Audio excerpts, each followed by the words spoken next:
GPS navigation. This is one of the most important things you have to know how to master as a rideshare driver. Now, we are not like taxi drivers in the UK who have to memorize entire cities. That's one of the beautiful things about rideshare. There's a small barrier of entry. You can just jump right in and start driving. All you need is a GPS system and know how to use it well. And even in a city you're very unfamiliar with, you can do pretty well.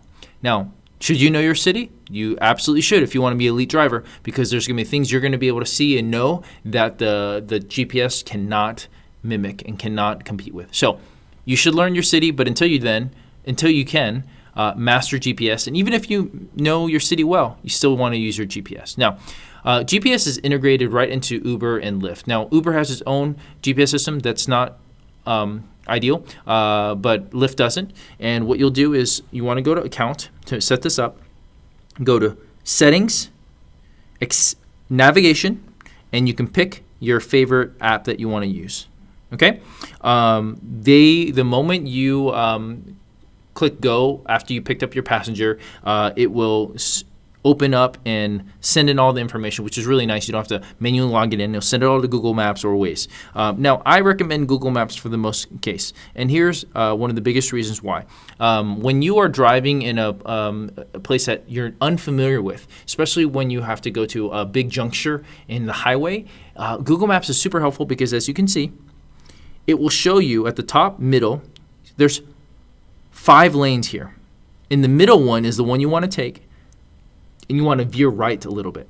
I love that. Super, super helpful because it's showing you exactly which one to take, while other ones will tell you just the name and will give you the top left, which is not very helpful. If you see the top left, it just shows you the straight and take a right.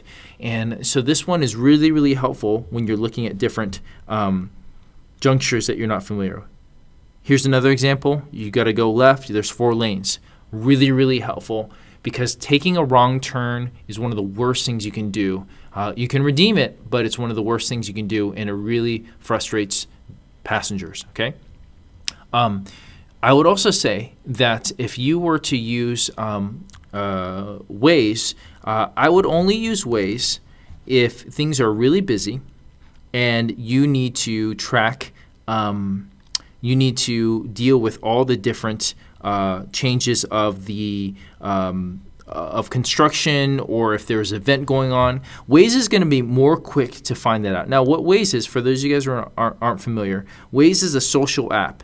And so if you're driving and you hit a road where there's a road closure, you can actually mark down there's a road closure.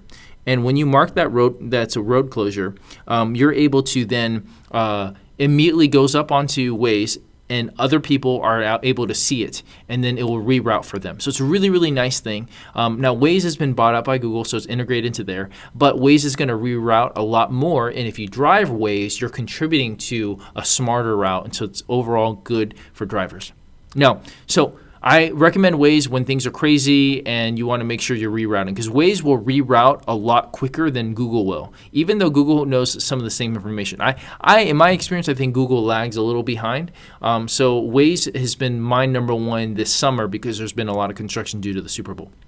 Now, I'm going to answer one final common question, and that's, should you listen to passengers when they give you suggestions? I would say yes and no. So for the most part, always listen to your passenger. If they say, oh, turn here, it's a better turn, do it. If they say, oh, there's been construction here, you actually want to take a left here, listen to them because they're paying you, you are serving them. This is a service job. Sometimes they do know better than the GPS, and sometimes they don't, and that's okay. That's okay. Now, the times where I would say no is if, let's say you're driving, and they say, there's a turn here you want to take. And you say, oh, you know what? You're probably right, but I'm looking at my GPS. And let's say you look on your GPS. Let's kind of look for an example. And you say, there's a traffic jam right over there. My app is reporting. Do you mind if we go this other way? And you know what? 9 out of 10 times they'll be like, oh man, thanks for telling me that. It's just the way you say, the way you communicate to them. If you reject them and make them feel small, man, they're going to give you a low star rating, no tip. But if you say, you know what, I'm looking out for the best interest. If you show them you're looking out for their best interest, man, that goes a long way. And so you should listen to them normally. But if they don't know that there's something going on that they couldn't know, like a car accident or something like that, then graciously inform, hey, would you like for me to still take that way? I'm seeing on the GPS that something is going on there. All right. So hopefully that's helpful. Practice GPS. It's super important to nail it down and use it when you're just driving on your own, so that when you have a passenger, it's very seamless and you don't even have to think about it.